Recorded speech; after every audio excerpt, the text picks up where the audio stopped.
नमस्कार.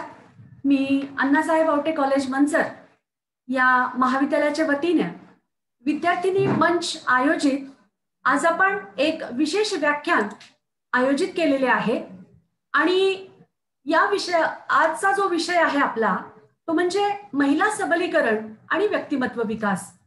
प्रथमतः महाविद्यालयाच्या वतीनं मी आजच्या कार्यक्रमाच्या प्रमुख वक्त्या सौ डॉक्टर प्रतिभा जाधव मॅडम, महाविद्यालयाचे आदरणीय प्राचार्य डॉक्टर के.जी. कानडे साहेब, माझे सर्व सहकारी प्राध्यापक बंधू भगिनी आणि सर्व लाडके विद्यार्थिनी यांचं मी सर्वांचं मनपूर्वक या ठिकाणी स्वागत करते. आजच्या शैक्षणिक वर्ष 2020-21 मध्ये विद्यार्थिनी मंचच्या वतीने आज आपण हे विशेष व्याख्यान आयोजित करून या समितीचं उद्घाटन करत आहोत आणि अतिशय प्रतिभा संपन्न असलेल्या डॉक्टर प्रतिभा जाधव मॅडम या कार्यक्रमाप्रसंगी आपल्याला प्रमुख वक्त्या लाभलेल्या आहेत. त्यांचा बायोडाटा जेव्हा मी वाचणार आहे तेव्हा कदाचित तुमच्या भुवया नक्कीच उंचावतील.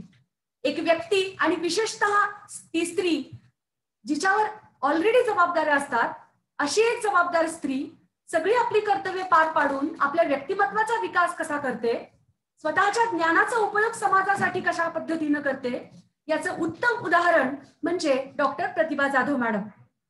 डॉक्टर प्रतिभा जाधव मॅडमचं शिक्षण MA, DEd, BEd, MAd आणि सेट मराठी आणि शिक्षणशास्त्र या विषयामध्ये. त्यांनी या विषयामध्ये PhD पदवी पण संपादन केलेली आहे आणि प्राथमिक शिक्षिका ते डॉक्टरेट प्राध्यापिका किंवा PhDचं गाईड असा जो त्यांचा प्रवास आहे, हा प्रवास वाचताना कदाचित मला वेळ लागणार नाहीये, परंतु मला माहितीये की हा प्रवास करत असताना अनेक खाचखळ्यांना त्यांना सामोरं जावं लागलं असेल. मॅडम सध्या कला, वाणिज्य व विज्ञान महाविद्यालय लासलगाव, तालुका निफाड, जिल्हा नाशिक इथे मराठी विभाग प्रमुख म्हणून काम करत आहेत. सावित्रीबाई फुले पुणे विद्यापीठामध्ये मराठी विषयाच्या PhD गाईड म्हणून त्या विद्यार्थ्यांना मार्गदर्शन करतात. त्याचबरोबर महाराष्ट्र राज्य विश्वकोश निर्मिती मंडळावर समीक्षक आणि लेखक म्हणून त्या कार्यरत आहेत. 7 वर्ष निफाडच्या आश्रम शाळेमध्ये त्यांनी प्राथमिक शिक्षिका म्हणून काम केलेलं आहे. वर्तमानपत्रामध्ये अनेक प्रकारची सदरं त्यांनी लिहिलेली आहेत, जसं की उदाहरण आपल्याला सांगता येईल दैनिक सकाळमध्ये अंतर्नाद, दैनिक पुण्यनगरीमध्ये अर्धे आकाश तिचेही, 2014 मध्ये मिसेस नाशिक 2014 हा पुरस्कारही त्यांना प्राप्त झालेले आहेत. म्हणजे ज्ञानाने आणि दिसण्याने दोन्हीही मॅडम सुंदर आहेत. नाशिक आकाशवाणीवर 3 वर्ष निवेदिका म्हणून त्यांनी काम केलेलं आहे.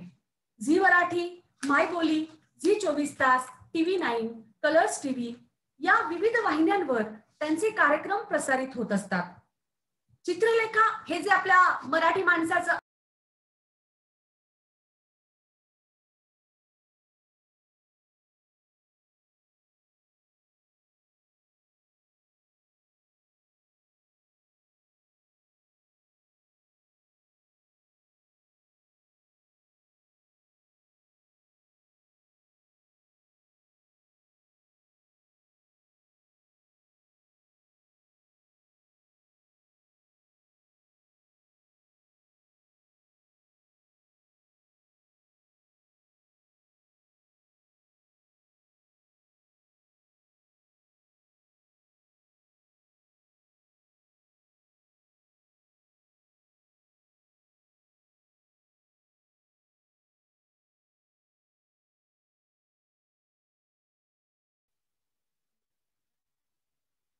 माईक म्यूट आहे मॅडम तुमचा. सुपेकर मॅडम माईक म्यूट आहे. ठीक आहे. ओके, आता येतोय? आता बोला. Okay ma'am. मॅडमची ओळख मला इथे सांगायची आहे की स्त्रीच्या शिक्षणाची सुरुवात आपल्या संपूर्ण देशभरामध्ये ज्या महान स्त्रीनं केली ती सावित्रीबाई फुले यांच्यावर त्यांच्या जीवनाचा परिचय करणारा एकपात्री प्रयोग मॅडम संपूर्ण महाराष्ट्रामध्ये नव्हे तर देशभरामध्ये करतात. 24 नोव्हेंबर 2018 सिंगापूरला मी सावित्री ज्योतिबा फुले या एकपात्री प्रयोगावर त्यांना अनेक रसिकांची दाद मिळालेली आहे. जिजाबाई यांच्यावर सुद्धा मी जिजाऊ या एकपात्री प्रयोगाचा शुभारंभ मॉरिशस येथील महात्मा गांधी ऑडिटोरियम मध्ये 25 मे 2016 रोजी संपन्न झालेला आहे. त्याचबरोबर सिंगापूरचं जे पर्यटन मंत्रालय आहे या सिंगापूरच्या पर्यटन मंत्रालयाद्वारे ग्लोबल सिटीझन ऑफ इंडिया 2018 हा जो मानाचा पुरस्कार आहे, मॅडम तुमचं विशेषतः अभिनंदन, कारण आपल्या देशासाठी सुद्धा ही अत्यंत महत्वाची गोष्ट आहे. Universal talent book of records मध्ये 2018 मध्ये त्यांची नोंद झालेली आहे. आर्थिकमहाराष्ट्र.com या वेब पोर्टलवर डॉक्टर प्रतिभा जाधव, प्राथमिक शिक्षिका ते डॉक्टरेट प्राध्यापिका, हा विशेष मुलाखत वजा दीर्घलेख जून 2016 मध्ये प्रसिद्ध झालेला आहे. या त्यांच्या लेखन किंवा एकपात्री प्रयोग असतील किंवा त्यांचं जे विविध क्षेत्रातलं योगदान असेल, त्याचबरोबर अनेक संस्थांवर त्या पदाधिकारी म्हणून सुद्धा काम करतात. मग ज्याच्यामध्ये काव्य प्रतिभा विविध बहुउद्देशीय संस्था असेल, साहित्य सखी महिला मंच नाशिकची संस्था असेल, त्या संस्थांच्या त्या संस्थापिका अध्यक्ष आहेत. थंडरबोल्ट एक परिवर्तन ही जी एक राज्यव्यापी सामाजिक संस्था आहे, मॅडम नाशिकच्या जिल्हाध्यक्ष म्हणून काम करतात. माणुसकीची शाळा या अभिनव अभियानातील कार्यकर्ती आणि शिक्षिका म्हणून त्या तिथे काम करतात. डॉक्टर बाबासाहेब आंबेडकर राज्यव्यापी सामाजिक साहित्यिक संस्थेच्या जिल्हाध्यक्ष म्हणून त्या काम करतात. अजून संपलेला नाही हा बायोडाटा, अजून राहिलाय. त्यांची अनेक पुस्तके प्रकाशित झालेली आहेत, ज्याच्यामध्ये अक्षराचं दान नावाचा काव्यसंग्रह असेल, मी अरुणा बोलते हे एकपात्री नाटक असेल, काळोखाला दूर सारून हा एक ललित लेखसंग्रह असेल, किंवा संवाद श्वास माझा हा एक काव्यसंग्रह असेल. अशा पद्धतीचे त्यांचे काव्यसंग्रह आणि काही आगामी पुस्तकं सुद्धा प्रकाशित होणार आहेत. मॅडम तुमचा बायोडाटा वाचून आम्ही स्वतःला आज खूप भाग्यवान समजतो की अशी बहुरंगी आणि बहुआयामी असलेलं व्यक्तिमत्व आज प्रमुख व्याख्याते म्हणून आपणाला लाभलेलं आहे. यानंतर आजच्या कार्यक्रमाच्या प्रमुख वक्त्या ज्यांचा मी आता परिचय करून दिला, त्या आदरणीय डॉक्टर प्रतिभा सुरेश जाधव, साहित्यिक समीक्षिका आणि एकपात्री प्रयोगाच्या निर्माणकर्त्या, यांना मी विनंती करते की त्यांनी आपला महिला सबलीकरण आणि व्यक्तिमत्व विकास हा जो विषय आहे, या विषयावर सर्वांना मार्गदर्शन करावे. मॅडम आपण आपल्या विषयाला सुरुवात करावी. जय भारत. नमस्कार मित्र. रयते मधुनी नव्या युगाचा माणूस आता घडतो आहे, वटवृक्षाच्या विशालतेचा मोह नभाला पडतो आहे. खूप प्रसन्न वाटलं बरं का. रयत शिक्षण संस्थेचं हे गीत ऐकून म्हणजे किती अर्थपूर्ण आहे ओळी ओळी. आणि हा खरोखर वटवृक्ष एवढा विशाल झाला आहे की त्याचा मोह अफाट नभालाही पडावा. तुमच्या या रयत शिक्षण संस्थेत मी हे दुसरं व्याख्यान देते आहे. यापूर्वी श्रीरामपूर महाविद्यालयात मी बोलले होते एका विषयावर, आणि आता पुन्हा एक योग आलेला आहे, एक वर्तुळ पुन्हा पूर्ण होत आहे. फक्त एक असं आहे की आता आपण आभासी जगात भेटतो आहोत, प्रत्यक्ष नाही आहोत. कोरोनाने बरेच काही आपल्या पुढे वाढून ठेवलं, बरेच काही आपली मनाची मानसिक तयारी केली आणि आपण अकल्पित अशा गोष्टी होत्या त्या गोष्टी आता घडता आहेत, ज्या कधी मनीधानी नव्हत्या. त्या कोरोनाने बरंच काही शिकवलं, बरेच धडे आपल्याला दिलेले आहेत आणि विचार करायला नव्याने प्रवृत्त केलेला आहे. सगळ्यात आधी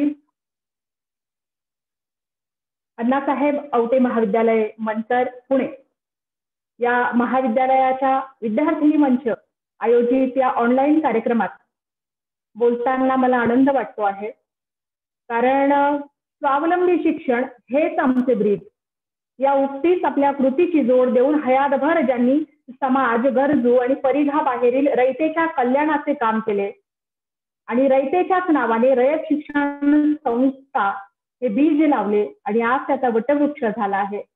कर्मवीरांना मनोभावे प्रणाम मी करते. आणि माझ्या विषयाला सुरुवात करण्यापूर्वी या अण्णासाहेब आवटे महाविद्यालयाचे प्राचार्य आदरणीय डॉक्टर के.जी. कानडे सर, नुकताच इतरांचे माईक म्यूट करता का, म्हणजे मध्ये आपल्याला अडचण येणार नाही. माझा आवाज येतोय सगळ्यांना? येतोय मॅडम. ओके. तर या अण्णासाहेब आवटे महाविद्यालयाचे आदरणीय प्राचार्य डॉक्टर के.जी. कानडे सर नुकतंच उपप्राचार्य पदाची धुरा ज्यांनी सांभाळली आहे ते आदरणीय भाऊसाहेब सांगळे सर, इतिहास प्रमुख. यापूर्वी श्रीरामपूर महाविद्यालयात एक तळमळीची आणि उपक्रमशील प्राध्यापिका मला भेटली होती. ती या मंतर कॉलेजमध्ये आता आहे. ती आदरणीय प्राध्यापिका सीमा चव्हाण मॅडम आणि ह्या सगळ्या कार्यक्रमाच्या समन्वयक आणि धुरा त्यांच्या हातात आहे आणि नुकतंच त्यांच्या नावापुढे डॉक्टर ही उपाधी लागली आहे. अर्थात त्यासाठी खूप मेहनत लागते, आयुष्यातली 4-5 वर्ष जाळून घ्यावी लागतात, संशोधन करावं लागतं आणि अशा डॉक्टर वैशाली सुपेकर मॅडम यांचं अभिनंदन करते आणि सगळ्यांचे आभार मानते नामावलीतल्या, त्यांनी मला इथे बोलण्याची संधी दिली. आजचा जो विषय आहे तो आहे आपला महिला सबलीकरण आणि व्यक्तिमत्व विकास. खरं तर मला ही खूप दुर्दैवाची गोष्ट वाटते की आज भारताला स्वातंत्र्य मिळाल्यानंतर 70 वर्ष उलटून गेल्यानंतरही आपल्याला या प्रकारचे सेमिनार, परिषदा, संमेलनं घ्यावी लागतात. म्हणजे आजही महिला सक्षम नाहीये, सबल नाहीये आणि त्याची कारण मीमांसा केली पाहिजे. ती कारण मीमांसा करून फक्त थांबता कामा नये, तर त्याच्यावर उपाय शोधून काही त्याची अंमलबजावणी करता येते का? कारण बोलून उपयोग नाहीये, फक्त उक्तीला कृतीची जोड असली तरच त्याला काही महत्व प्राप्त होतं, मूल्य प्राप्त होतं. आपण नुसती चिकित्सा करायची, कारण मीमांसा करायची आणि त्या पलीकडे आपण जर क्रियाशील होत नसू, कृतीशील होत नसू, तर यावर आपल्याला अजून कितीतरी वर्ष संमेलनं, परिषदा, कॉन्फरन्स घ्याव्याच लागतील आणि फार चांगली गोष्ट नाहीये. तर हे दुर्दैव आहे आपलं, ही शोकांतिका आहे की आजही आपल्याला या गोष्टीवर कार्यक्रम घ्यावे लागत आहेत. म्हणजे मला वाटतं की तंत्रज्ञानाचं युग वाढतं आहे, कक्षा वाढता आहे, त्याची व्याप्ती वाढते आहे आणि माणूस आतून अपडेट होतोय. ब्रँडेड कपडे वगैरे तो अद्ययावत होतोय, अपडेट होतोय, ब्रँडेड कपडे वगैरे वापरतोय, पण त्याचे विचार ब्रँडेड नाहीये. तो मेंटली अपडेट नाही होत आहे, तो बाह्यांगाने अपडेट होतोय आणि त्यामुळे हे अद्ययावत होणं अंतर्बाह्य असलं पाहिजे, पण ते होत नाहीये. म्हणून या विषयावर आजही आपल्याला चर्चा करावी लागते, बोलावं लागतंय, लेख लिहावे लागतायत, परिषदा घ्याव्या लागतात. उक्तीला कृतीची जोड असणारे कोण होते? कर्मवीरांचं सुरुवातीलाच नाव घेतलं. जेव्हा कोणत्याही मंचावर बोलते तेव्हा ज्या सावित्री माईनं माझ्या पायात बळ दिलंय, माझ्या शब्दांना आधार दिली आहे, मला ऊर्जा दिली आहे, चेतना दिली आहे. अरे मुर्दार होतो नाहीत आपण. त्या सावित्रीबाईंचं आणि ज्योतिबांचं नाव घेतल्याशिवाय मला पुढे जाता येत नाही, कारण आपण ज्ञान मंदिरात बोलतो आहोत. इथे मला ऐकणारे सगळे माझे समव्यावसायिक एकाच देशातले मला वाटतं 39 इथे प्राध्यापक उपस्थित आहेत. आणि युट्यूब वरूनही आपल्याला अनेक जण या वेळेला ऐकत आणि पाहत असतील. तर सावित्रीबाई आणि ज्योतिबा, उक्तीला कृतीची जोड कशी असावी, तर ती अशी असावी. आणि म्हणून सुरुवातीलाच सावित्रीबाईंना माझ्या एका कवितेतून अभिवादन मी करेन, कारण इथे आपल्याला आता जे करावं लागणार आहे प्रतिमा पूजन, ते प्रतिकात्मक असणार आहे. तर सावित्रीबाईंना अभिवादन करताना माझ्या एका कवितेतून मी म्हणेन की सावित्री तू होतीस म्हणून, सावित्री तू होतीस म्हणूनच स्त्रीची चूल आणि मूल ही चौकट मोडली. सावित्री तू होतीस म्हणूनच, सावित्री तू होतीस म्हणूनच प्रथांची ही प्रेत तू जमिनीत गाडलीस. सावित्री तू होतीस म्हणूनच, सावित्री तू होतीस म्हणूनच स्त्रीनं प्रत्येक लढाई आजपर्यंत जिंकली. सावित्री तू होतीस म्हणूनच, सावित्री तू होतीस म्हणूनच शिक्षणाची दारं खुली झाली, अडाज दगडांची ही फुलं झाली, अडाज दगडांची ही फुलं झाली. सावित्री किती अन काय, सावित्री किती अन काय, ती रूप वर्णावी तुझी, तू अशी अनंतात पण हृदयांतरी प्रतिमा तुझी. सावित्री तू दिसतेस मला, सावित्री तू दिसतेस मला माझ्या मनाच्या नभात. सावित्री तू भासतेस मला एक मंगल प्रभात. तूच दामिनी, तूच दामिनी, तूच मानिनी, तूच दामिनी, तूच स्वामिनी, तूच कांतान, तूच मानिनी. माऊली तूच पट कधी वाजली, माऊली तूच पण कधी वाजली. पारतंत्र्यातील स्वातंत्र्यवादिनी, पारतंत्र्यातील स्वातंत्र्यवादिनी. मनोभावे सावित्रीबाईंना वंदन करते आणि माझ्या आजच्या विषयाला सुरुवात करते आहे. खरं तर हे दोनही विषय आपल्याला भिन्न वाटतील, व्याप्ती दोघांचीही खूप आहे. व्यक्तिमत्व विकासावर तर खूप बोलता येईल. मानसशास्त्राचे प्राध्यापक इथे असतील तर त्यांच्या लक्षात ही गोष्ट येईल की हा खूप व्यापक असा विषय आहे. वरकरणी हे दोन विषय भिन्न वाटत असले तरी त्या एकाच नाण्याच्या दोन बाजू आहे. महिला सबलीकरण केव्हा होईल? इथल्या प्रत्येक नागरिकाचा, प्रत्येक व्यक्तीचा अंतर्बाह्य व्यक्तिमत्व विकास होईल आणि त्यातली एक गोष्ट आहे महिलांचा आदर, सन्मान, एक मानव, एक व्यक्ती म्हणून तिला वागणूक दिली जाईल तेव्हा हाही व्यक्तिमत्व विकासाचाच भाग आहे ना. हा, तर ही खूप महत्वाची गोष्ट आहे. मला वाटतं इथली मानसिकता जी आहे ना ती पितृसत्ताक मानसिकता आहे, पुरुष प्रधान मानसिकता आहे. पुरुषी वृत्तीविषयी मी बोलते इथं, गैरसमज करून घेऊ नका, इथे माझे प्राध्यापक बांधव असणार आहेत. पुरुषी वृत्ती विरोधात आपण बोलतो आहोत, पुरुषांविरोधात बोलत नाही आहोत. कारण हे तर स्पष्ट आहे, हे क्लिअर आहे काय की पुरुषांविरोधात बोलणं म्हणजे महिला सबलीकरण नसतं. काही लोकांचे बरेच गैरसमज आहे की तावातावाने आवेशाने पुरुषांविरोधात बोलणं म्हणजे महिला सबलीकरण नाही. आपल्याकडे खूप चुकीच्या संकल्पना रुजत आहेत, अजिबात नाही. मग ही पुरुषी वृत्ती फक्त पुरुषांमध्येच असते का हो? अजिबात नाही, ती स्त्रियांमध्येही असते. कोणती? म्हणजे मी बोलते पितृसत्ताक आणि पुरुष वर्चस्ववादी जी वृत्ती आहे त्या बाबत, पुरुषसत्ताक पद्धतीबाबत. ही समाज या गोष्टीचा वाहक आहे. कैक वर्षांपासून, कित्येक युगांपासून, कित्येक दशकांपासून हे पितृसत्ताक पद्धती आपल्याकडे आहे, पुरुष प्रधान संस्कृती आपल्याकडे आहे. पण होत आहे काय की आपल्याकडे एक वाक्प्रचार आहे, पैर की जुती पैर में, आणि बाईकडे बघण्याची आजही ती दृष्टी आहे. हे मला खूप विषादाने सांगावं लागतंय आहे. याचं प्रमाण वेगळं द्यायची गरज नाहीये मला. अलीकडे ज्या गोष्टी घडल्या आपण बघतो आहोत की आपण तंत्रज्ञानाच्या बाबतीत खूप समृद्ध झालो आहोत, परंतु आजही जर हैदराबादेत प्रियांका रेड्डी सारखी डॉक्टर पापडासारखी भाजली जाते, जाळली जाते अत्याचार करून, बलात्कार करून, हाथरसमध्ये एक 18 वर्षाची निरागस पोरगी बलात्कार करून तिच्या पाठीचा कणा मोडला जातो आणि तिने दाद मागू नये, आरोपींची नावच सांगू नये, त्या गुन्हेगारांची नावच सांगू नये म्हणून तिची जीभ छाटली जाते. एवढंच काय, कोकर्णीची आमची माय भगिनी तिच्यावर बलात्कार करून तिचे लचके तोडले जातात. आसिफा ऐकलंय का तुम्ही? काश्मीर मधल्या कठुआमध्ये 8 वर्षाची गोबऱ्या गालाची गुलबक्षी रंगाचा पंजाबी ड्रेस घातलेली ती एवढीशी गोरी पान बुटबुटीत पोरगी मला आठवते हो. 8 वर्षाची म्हणजे काय वय आहे तिचं? तिच्यावर सलग 15 दिवस बलात्कार होतो आणि तिला कुठली तरी औषध गुंगीची पाजली जातात आणि 15 दिवसानंतर ही पोरगी गुराखी होती.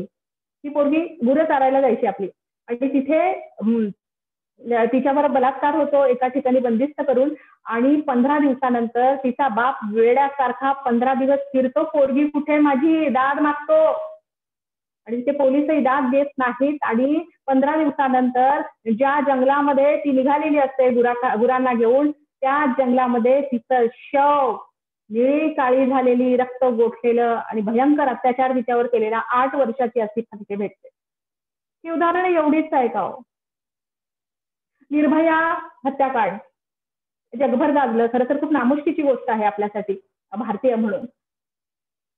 त्या मुलीवर ज्या पद्धतीनं अत्याचार होतो, पण आपण कुठे होतो? म्हणजे भारताला जगभरात शर्मेनं मान खाली घालावी लागते काही विकृत प्रवृत्तींमुळे. कारण भारतातल्या लोकांची मानसिकता आजही बाईकडे बघण्याची जी आहे ती मादी म्हणून बघण्याची दृष्टिकोन आहे, ती उपभोग्य वस्तू आहे हा दृष्टिकोन आहे. बरं, ही जडणघडण कशी होत जाते, चुकीची कशी होत जाते ते सांगते. आता तुम्ही मी आपण सगळे शालेय वयापासून शिकलेलो आहोत की घर, शाळा आणि समाज माणसाच्या मनावर प्रचंड प्रभाव टाकतात. इतका की त्यामुळे त्याची भूमिका आणि जे मत बनतं कळत्या वयापासून ते आयुष्यभर कायम टिकतं. बरोबर? त्याची जडणघडण करण्यात घर, शाळा, समाज, शाळा म्हटल्यावर शिक्षक येतात, यांचा प्रचंड मोठा हातखंडा असतो. पण हेच जर गणित कुठेतरी चुकत गेलं ना तर तो माणूस, तो पोरगा चुकीचा घडत जातो. आणि कसं आहे, महिला सबलीकरण म्हणजे काय?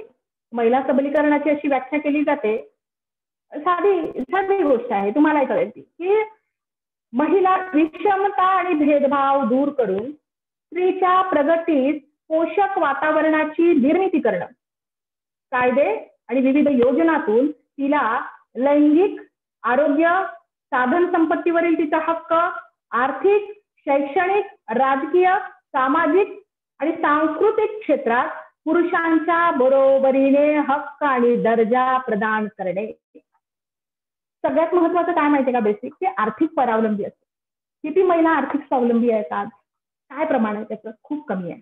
95 ते 96% महिला आजही 2020 ची गोष्ट मी करते आहे, त्या आर्थिक परावलंबी आहेत. आणि इथून त्यांच्या शोषणाला सुरुवात होते.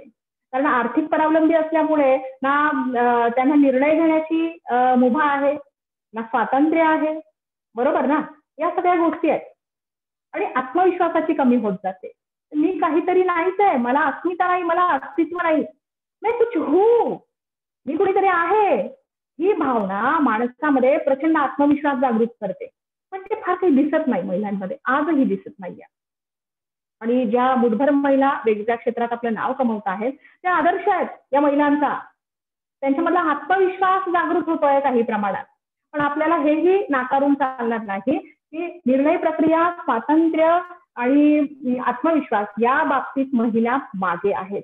का मागे आहेत लक्षात घ्या. आता मी खूप छोटी छोटी आणि साधी उदाहरणं देणार आहे. मी काही मुद्दे काढून आणले कारण मला जी वेळ दिलेली आहे इथं बोलण्याची ती फार काही नाही आहे. 1 तासामध्ये मला धावता आढावा या गोष्टींचा सगळ्यांचा घ्यायचा आहे. तर आपण आयुष्याच्या अशा टप्प्यावर आलेलो असतो की तिथे भूमिका आणि मत आपलं ठाम झालेलं असतं. का? कारण आपल्या भूतकाळामध्ये आपल्या घर, शाळा, समाज याच्या माध्यमातून जी काही जडणघडण झालेली असते त्यामुळे आपली भूमिका, मतं अशी फिक्स झालेली असतात निश्चित. आयुष्याच्या या टप्प्यावरती बदलणं महाकठीण काम आहे, पण अशक्य नाहीये. तर आपल्याला काय करावं लागेल? आज अर्ध आभाळ स्त्रीनं व्यापलंय असं भाषणांमध्ये म्हणणारी लोक मी खूप ऐकली आहे. लेखांमध्ये ही वाक्य वापरणारी माणसं पाहिलेली आहेत, लेखक पाहिलेले आहेत. तिच्याशिवाय जग अपूर्ण आहे वगैरे. पण असं कुणालाच वाटत नाही की महिला सबलीकरणाची कृतीशील सुरुवात माझ्यापासून व्हावी असं मानणारे पुरुष घरातले इतर सदस्य असायला पाहिजेत ना. म्हणजे तावातावाने आवेशाने भाषण करणारी लोक असतात वेगवेगळ्या स्टेजवर की सावित्री जन्माला आली पाहिजे, पण माझ्या घरी नको. कुठे? शेजारच्या घरात. जिजाऊ जन्माला आली पाहिजे, क्रांती झाली पाहिजे, कुठं? मागच्या आळीत, माझ्याकडे नको. म्हणजे तुम्ही फक्त बोलायलाच आहात का? उक्ती आणि कृती एक वाक्यता असायला नको का? तर ह्या ज्या गोष्टी आहेत ना, अगदी छोट्या छोट्या गोष्टी आहेत. म्हणजे आपली टेंडन्सी अशी असते ना, आपली वृत्ती अशी असते, हे महत्तम भाग दिसतो बरं का. बहुसंख्य लोकांची ही वृत्ती दिसते की ये बदलेगा, ओ बदलेगा, फिर देश बदलेगा. बरोबर का? किती सोपं गणित आहे माणसांचं. स्वतःच्या सोयीनं आणि चवडीनं. माणूस जेवढा हुशार आहे तेवढा धूर्त प्राणी आहे बरं का. माणूस धूर्त आणि लबाड प्राणी आहे. तर तो म्हणतो की ये बदलेगा, वो बदलेगा और फिर देश बदलेगा. हे कळायला पाहिजे आपल्याला की हम बदलेंगे तो देश बदलेगा. मग हम मध्ये कोण कोण येतं? हम मध्ये तुम्ही, आम्ही, शेजारचा, मागचा, पुढचा सगळे आजूबाजूचे लोक येतात आणि आपण हे विसरायला नको की आपणही त्याच्यात येतो. आपण भारतीय, मी नेहमी म्हणते की आपण भारतीय सल्ले देण्यात खूप पटाईत आहे. फुकटचा सल्ला कुणी मागितला नाही तरी सल्ला देणार. परंतु आपण अंतर्मुख किती होतो, आपल्या आत डोकावून किती पाहतो ते पाहिलं पाहिजे. म्हणजे आता तर इतकं तंत्रज्ञानाचं युग, डिजिटल युग आलेलं आहे. त्यात काही अडलं, काही अडचण आली, काही प्रश्न आला, नवीन गोष्ट समजून घ्यायची आहे की गुगलवर सर्च करतो आपण लगोलग. पण आपल्या आत सर्च करायचं राहून जातं. मी कोण आहे, मी काय आहे, मी काय करतो, मी काय केलं पाहिजे. आपण स्वतः डोकावून बघणं विसरून जातो, सर्च करणं विसरून जातो आणि आपण गुगलवर सर्च करत राहतो. हे महत्वाचं आहे बरं. त्या कोरोनाच्या लॉकडाऊन मध्ये बऱ्याच लोकांना अंतर्मुख केलं. म्हणजे जी फरफट आपण आजूबाजूला पाहत होतो रणरणत्या उन्हामध्ये, जे वेगळ्या प्रदेशातले जे कर्मचारी, असंघटित कामगार इथे आले होते महाराष्ट्रात, ते पायपीट करत चाललेले आहेत. एका पहिलीकरांची बाळंत पण होतं रस्त्यातच. ती बाळाला जन्म देते आणि 1.5 तासात 2 तासात त्या बाळाला काळजाशी कळ चालून पुन्हा चालायला लागते रस्त्याने. आणि ती किती चालते त्यानंतर बाळाला नुकतं जन्म दिलेली ती ओली बाळंतीण ती 160 किलोमीटर चालते आणि घर गाठते. किंवा गोरखपूरच्या स्टेशनवर तुम्ही पाहिलं असेल, एक आई भूकमरीने दत्तप्राण झाली आहे, मरून पडली आहे. आणि तिचं 1 ते 1.5 वर्षाचं पोरगं तिच्या अंगावर जी चादर आहे ना त्याच्या आदरीशी खेळत राहतो. त्याला माहित नाही मरण काय माहित नाहीये, त्याला फक्त आई माहिती आहे, आई पाहिजे. पण तो तिच्या अंगावरची जी चादर आहे ना त्या चादरीशी खेळत राहतो. तो व्हिडिओ जेव्हा व्हायरल झाला तेव्हा अंगावर काठा आला आणि विषण्ण व्हायला झालं. किती भयंकर परिस्थिती आहे आजूबाजूला. किंवा जालन्याला रेल्वे रुळावर तुम्ही पाहिलं असेल की त्या रात्रीचा तिथून पोलीस बंदोबस्त सगळीकडे असल्यामुळे चोर वाटेने आणि कोणत्या तरी आडमार्गाने आपल्या गावी पोहोचण्याचा प्रयत्न करणारे बरेच मजूर रेल्वे लाईनवर त्या चालले होते, रेल्वे लाईनने चालले होते. आणि तिथे कुठली तरी ट्रेन येते आणि त्यात त्यांच्या शरीराच्या चिंधड्या उडतात. त्यांच्या शरीराचे कोणतेच भाग सापडत नाही, परंतु त्यांच्या जवळ त्यांनी त्या भाकरी खरपूस भाजून आपल्या बरोबर घेतल्या होत्या त्या टिकाव्या म्हणून निघताना. त्या भाकरी अशा त्या रेल्वे रुळावर विखुरल्या गेल्या. माणूस हयातभर ज्या भाकरीसाठी वणवण भटकतो, घर गाव जवळ करायला ज्या मार्गाने तो चालला होता. आणि हा प्रश्न खूप मोठा आहे.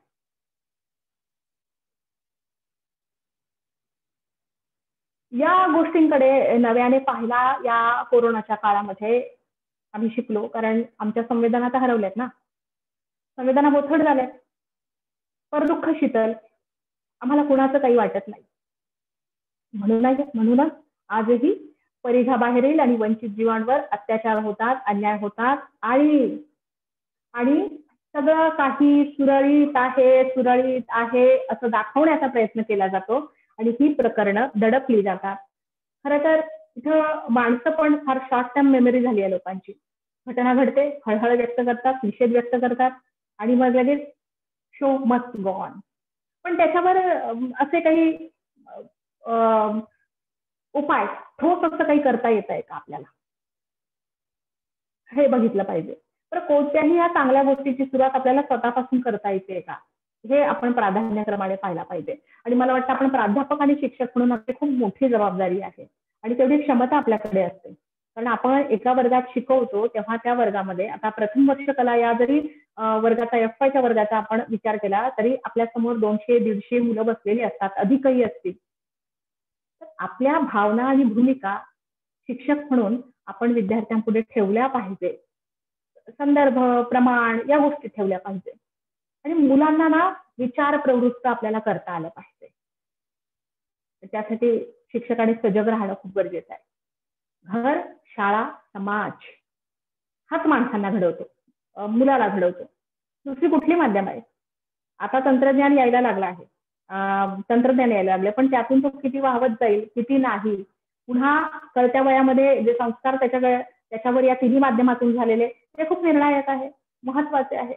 बरं, असं होतं, मुलं लहान असतात तेव्हा ज्या पद्धतीची वागणूक त्यांना घरामध्ये दिली जाते ती त्यांच्या मनावर चिरकाल टिकते. म्हणजे वडील ज्या पद्धतीनं आईशी वागतायत, ओरडतायत, भांडतायत, प्रसंगी कधी तिला मारतायत, कुठलं व्यसन करतायत, किंवा मोठा भाऊ ज्या पद्धतीने आईशी बोलतोय, बहिणीशी बोलतोय, आणि हे मुलं निरीक्षण करतात, लहान मुलं निरीक्षण करतात आणि नकळत त्यांच्या मनावर बिंबतं की अरे हा, बाईशी असं बोलायचं असतं. हे चुकीचे प्रभाव, हे चुकीचे शिक्के, हे चुकीचे ठसे या मुलांच्या मनावर निर्माण होत जातात. साधी गोष्ट आहे बघा, आता मी जेव्हा अंतर्मुख होते आणि या गोष्टींचा विचार करते तेव्हा माझ्या लक्षात येतं की आपण मुलांसमोर कोणते शब्द वापरतो बघा. एखादं मूल रडायला लागलं ना, एखादी गोष्ट हवी म्हणून रडायला लागलं किंवा आणखी कोणत्या गोष्टीमुळे रडायला लागलं की त्याला काय म्हणतात घरचे म्हणतात त्याला की मुलीसारखं काय मुळमुळ रडतं ते. मग त्याच्या डोक्यात नकळत ही संकल्पना फिट होत जाते की मुळमुळू रडणे हे मुलींचं वैशिष्ट्य आहे, मुली रडतात, पुरुष रडत नाही. आपण त्यातली संवेदनशीलता ना इथं काढून घेतो थोडी. किती चुकीचं आहे ना. मुलाला म्हणतो, त्याला आवडते, त्याला नेलं आपण दुकानात नेलंय कपडे घ्यायला आणि त्याला गुलाबी रंगाचा शर्ट आवडला, लहान आहे तो. त्याला पुन्हा घरातलं कोणीतरी म्हणतं हे काय घेतोय, गर्लिश वाटतं, गर्लिश, हे गुलाबी आहे ना, आकाशी गुलाबी नको घेऊस, काय वाटतं, हे मुलींचे रंग आहेत. अरे बापरे, मग त्या मुलाला कळत जातं हा हे गुलाबी वगैरे रंग आहेत ना मुलींचे. मुली घरात मोठ्याने बोलल्या, हसल्या की नकळत म्हटलं जातं. आता मी ज्या वातावरणात घडले वाढले त्यावेळी माझ्याही कानावर हे शब्द पडले गेले आहेत. आता 5 बहिणींचं मोठं कुटुंब होतं आणि आईवडिलांना फार जबाबदारीने आणि दक्ष राहावं लागतं, जबाबदारीने वागावं लागतं. मोठ्याने बोललं हसलं की घरचे म्हणतात, काय हे काय बापासारखी मोठ्याने हसते, तू काय माणूस आहेस का, तू काय पुरुष आहेस का, तू काय मुलगा आहेस का, नीट चालावं, हा नीट बोलावं, हळू बोलावं बाईच्या जातीनं. या गोष्टी नकळत्या वयामध्ये बिंबवल्या जातात.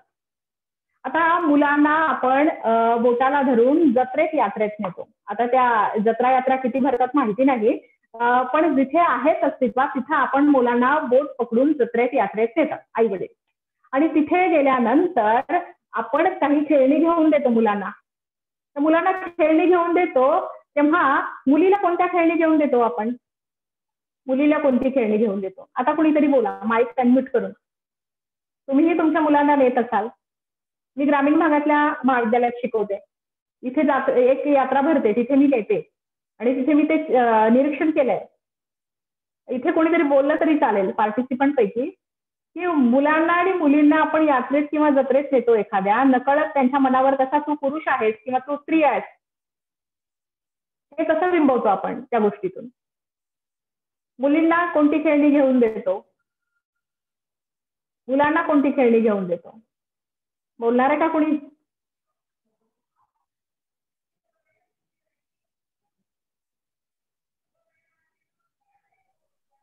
हा, मुलीला आपण खेळ भांडी आणि डॉल देतो. बरोबर. मुलांसाठी आपण बंदूक किंवा काहीतरी साहित्य, मोटरसायकल, मोटरबाईक किंवा कार अशी साधनं देतो. अगदी अगदी हेच मला म्हणायचं होतं. धन्यवाद सर. मुलींना आपण वेगवेगळ्या प्रकारची ज्वेलरी, साप, टिकल्या, त्याच्यानंतर भातुकलीचा खेळ घेऊन देतो. छोटी छोटी भांडी असतात त्याच्यात, बाहुली घेऊन देतो.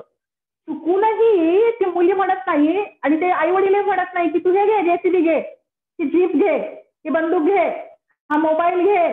म्हणजे बघा ना, नकळत्या वयातही त्या मुलीला हे कुठून आलं? हे त्या कुटुंबात नकळत तिच्या मनावर बिंबले आहे की मी मुलगी आहे म्हणजे माझं क्षेत्र हे एवढंच आहे, माझी मर्यादा ही एवढीच आहे, मला यांच्याशीच खेळायचंय. लहानपणी ती भातुकलीचा खेळ खेळते, मोठं होणे आयुष्यभर ती भांडेकुंडेच खेळत बसते. ते खरे खरे असतात म्हणा. तर मुलांना मात्र जे खेळ घेऊन दिले जातात ना ते हे असतात सरांनी सांगितलं त्याप्रमाणे, बंदूक, जेसीबी.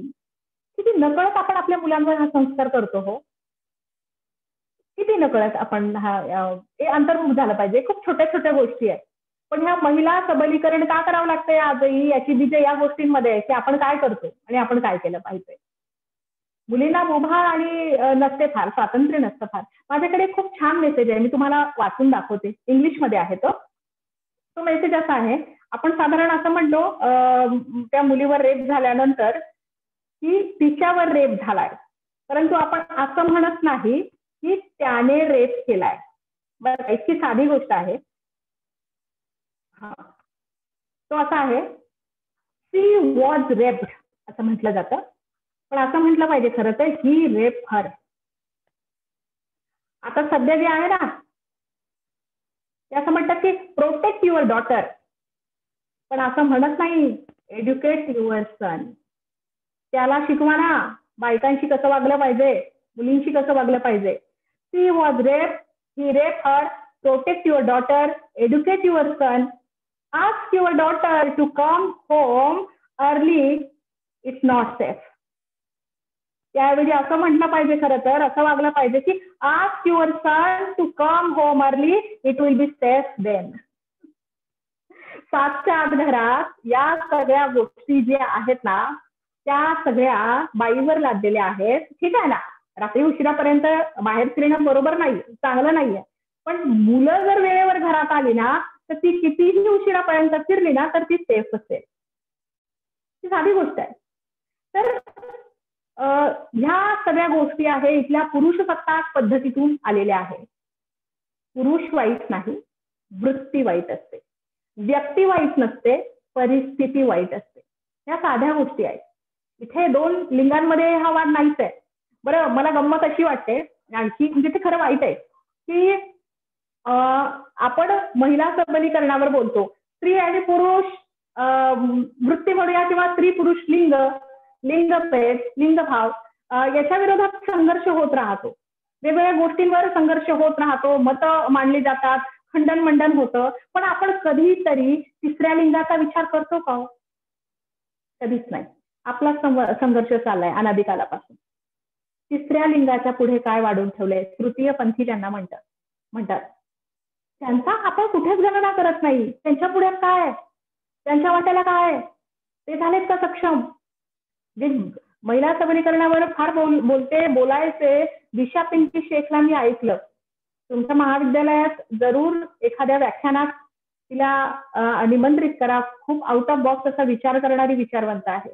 शिक्षण तसं लौकिक अर्थाने खूप नाहीये, 7वी पास वगैरे असं शिक्षण आहे. पण ज्या पद्धतीने ती फ्लुएंट इंग्लिश बोलते आणि ज्या पद्धतीने तिचा वैचारिक स्तर ती उंचावते आहे, मांडते आहे, तर एक खूप मोठं कोडं आहे. खूप हा विचार अजून इथून मागे कोणी मांडलाच नाहीये. म्हणजे आपण महिला सबलीकरणावर बोलतो, पण तिसऱ्या रंगाचा विचारही आपण केला पाहिजे. व्यक्तिमत्व विकासात हे पण महत्वाचं आहेच ना. हा ठीक आहे, महिलांना तुम्ही स्त्री दाक्षिण्य आहे, महिलांचा आदर सन्मान करता आहे, परंतु व्यक्तिमत्व विकासात ही पण बाब येईलच ना की तिसरा लिंगही व्यक्ती आहे, मानव आहे, त्याचा विचार केला पाहिजे. दिशा एका व्याख्यानात म्हटली होती, मला आठवतं, आम्ही येवल्याला एक व्याख्यान मला ठेवली होती, तिथे ती म्हणाली होती की तुम्ही आमचा विचार कधी करणार आहात, का करणार आहात की नाही, कठीणच वाटतंय हे सगळं. कारण तुमचं स्त्री आणि पुरुष यांचे स्वाद इतके आहेत समतेसाठीचे, आमचं तर बाजूलाच आहे, आमचा विचारच कोणी करत नाहीये. तर मला वाटतं व्यक्तिमत्व विकासात ही पण एक बाब आहे की आपण इथल्या प्रत्येक लिंगाचा मानव म्हणून विचार केला पाहिजे, व्यक्ती म्हणून विचार केला पाहिजे. स्त्रीचा व्यक्ती म्हणून विचार होत नाही, एक माणूस म्हणून विचार होत नाही. ती स्त्री आहे, मादी आहे, उपभोग्य वस्तू आहे, हेच होत आहे. ती चूल आणि मुली या चौकटीतली आहे. आता कुठे ती बाहेर पडू लागली आहे, हे खरंय, पण बाहेरही ती किती सेफ आहे. म्हणजे मी म्हणते ना, नाममात्र आपण म्हणत असतो की काय नाही, आता कुठे काय जातीपाती राहिले आहे, लिंग भेदभाव अजिबात नाहीये, पण ते छुप आहे, ते अदृश्य आहे आणि ते दृश्य असण्यापेक्षा अधिक धोकेदायक आहे, अधिक घातक आहे. म्हणजे हे संघर्ष आपल्यातच आपले चाललेले आहेत. आपण जरा वेगळा विचार करणार आहोत आणि आपण जर भारत हा महासत्ता व्हावा असा विचार करत असू तर आपल्याला ह्या दुरुस्त्या करणं गरजेचं आहे ना. आपल्या वृत्तीकृतीत ते घडत नाहीये. भारत महासत्ता कसा होईल? अरे पापरासारखी बाई आज भागली जाते, कापली जाते, जाळली जाते या भारतामध्ये आणि भारत महासत्ता होण्याची स्वप्न पाहतोय. स्त्रीला काय स्थान आहे आज? स्त्री कुठे नाही. हे खूप शोकांतिका बरं का मोठी की आज एवढी हा हॅलो हॅलो कोणी जरी बोलता आहे, माईक म्यूट करता का? हा, थोड्या वेळात मी समारोपाकडे येते. माईक जर असं तरी मॅडम बोलताय, जरा डिस्टर्ब करू नका. कराळे तिथं बघा जरा माईक आहे. हा, कोणाचा तरी माईक अनम्यूट झाला होता. असू दे. हा, तर फक्त डिस्टर्ब होतं इथे थोडं म्हणून असं. तर काय आहे, आपल्याकडे या सगळ्या ज्या गोष्टी आहे ना, त्यात आपण अजूनही गांभीर्याने पाहायला शिकलेलो नाहीये. मला पहिल्यांदा खूप जबाबदारी जाणवली जेव्हा मी छोट्या छोट्या मुलांसमोर उभी राहिले. तुम्हाला सांगायला मला आवडेल आणि अभिमान वाटेल की मी दुसरीच्या वर्गाला शिकवलंय 7 वर्ष DED आणि ती पोरं होती ना निरागस, मी तिथे शिकवायला नाही जायचे, मी तिथे शिकायला जायचे. अरे फार निरागस आहे. त्यांना ना रंगांचे अर्थ कळतात, ना नेत्यांच्या नावांचे अर्थ कळतात, ना आडनावांचे अर्थ कळतात. एवढं निरागस आपल्याला होता आलं पाहिजे. वय वाढू नये, अनुभव वाढू नये. हे खूप छान आहे. हे झालं पाहिजे. मुलांकडून शिकण्यासारखं खूप असतं. आता काय झालंय, इतकं भयावह चित्र आहे, दुहीचं आहे, विषमतेचं आहे, भेदाभेद असण्याचं आहे, लिंग भेदभाव आहे. आणि आपण प्रत्येक वेळी म्हणतो की मुलींना कराटेचं प्रशिक्षण द्या, त्यांनी मिरचीची पूड बाळगत जा, एखादा हत्यार ठेवत जा. कोणीतरी मध्येच मागणी केली की बायकांना पिस्तूल बाळगण्याचा परवाना मिळावा. हे एवढं काय? पुरुषांवर आपण काम करण्याची गरज आहे. खरं तर पुरुषांवर, मुलांवर काम करण्याची गरज आहे. त्यांना सांगू देत ना, त्यांना कळू देत. म्हणजे स्त्रियांनी स्वतःचं संरक्षण, ठीक आहे, चांगली गोष्ट आहे, संरक्षण केलंच पाहिजे. त्यांनी स्वतःच्या संरक्षणासाठी नाना बाबी करायच्या, पण त्याच्या डोक्यात काही दुरुस्ती करणारच की नाही आपण. त्याच्या डोक्यात दुरुस्ती झाली तर हे एवढं तिला खूप रिस्की जीवन नाही जगावं लागणार. सातत्याने भेदरलेलं, घाबरलेलं, भीतीच्या सावटाखाली ते नाही करावं लागणार. तर खरं आपल्याला कळायला पाहिजे की इलाज कुठे केला पाहिजे. आजारी कोण आहे? आजारी ती नाही आहे, आजारी तो आहे. तो म्हणजे मी पुरुषाविरोधात बोलत नाही, पुन्हा एकदा क्लिअर करते, मी पुरुषी वृत्ती विरोधात बोलते आहे. म्हणजे एखाद्या घरात सासू असते आणि सासू काय करते, तिला वर्चस्ववाद, हुकुमशाही, मेरी सुनो हा जो आविर्भाव असतो ना, ती पुरुषी वृत्ती आहे, जरी ती बाई असली तरी. त्यामुळे हे क्लिअर करते आधी मी की एकांगी बोलून चालणार नाही. बाई म्हणून ते प्रिव्हिलेज मी घेणार नाही किंवा चुकीचं प्रिव्हिलेज घेणार नाही. तर मी इथे सांगते की त्या वृत्तीवर काम करणं आपल्याला प्रचंड गरजेचं आहे. आणि आणखी एक सांगते, हे सगळं पुरुषी वृत्ती विरोधात आहे, पण बाईनं पण हे स्वीकारलं पाहिजे की मी गुलाम आहे, मी मानसिक गुलाम आहे. म्हणजे काही ठिकाणी तर असं आहे की नवऱ्याने मारलंच पाहिजे, त्याच्याशिवाय कसा पुरुषार्थ सिद्ध होईल, त्याने मारलंच पाहिजे, काय होतं मग नवऱ्याचा मार खाल्ला तर, असं बोलणाऱ्या पण बायका आहेत. नाही, आमच्या घरी सगळे निर्णय आमचे हेच घेतात. यात कोणता मोठेपण आहे, कोणती अभिमानाची गोष्ट आहे, गर्वाची गोष्ट आहे? अरे ते घेत आहेत तर आपल्याला शरम वाटायला पाहिजे. म्हणजे आपण निर्णयक्षम नाही आहोत का? डोकं मेंदू आहे का? मन आहे का? आता या गोष्टी आहेत ना. मग नाही, मी त्यांना विचारून सांगते, इट्स ओके, त्यांना विचारून सांगते. परंतु व्यक्ती म्हणून तुम्हाला काही मत भूमिका आहे का? आपल्या भूमिका असल्या पाहिजे, मत असलं पाहिजे. हल्ली ते आढळत नाही. आत्मविश्वास, लॅक ऑफ कॉन्फिडन्स आहे, मोठ्या प्रमाणात आहे. हा आत्मविश्वास जागृत झाला पाहिजे. आणि आपल्याकडे ना लहानपणापासून आणखी एक गोष्ट आहे, मी जसं तुम्हाला सांगितलं की जत्रेत आणि यात्रेत मुला मुलींना मिळतात तेव्हा कसा भेदभाव केला जातो आणि नकळत त्या मुलांवर ते बिंबवलं जातं. तर एक वाक्प्रचार आहे आपल्याकडे, तुला अमुक एक काम जमत नसेल ना तर बांगड्या भर. तू बांगड्या भरल्या, मी काय बांगड्या भरल्याय का? मी तुला 2 ताप्ती देऊ शकत नाही का? व्हॉट इज मीन बाय बांगड्या भरणे?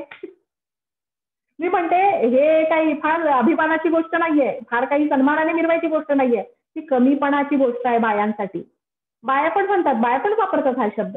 अमुक एक गोष्ट होत नाही तर बांगड्या भर. मग बांगड्या भरणे म्हणजे इथं काय संकल्पना आहे, कोणी सांगू शकेल का?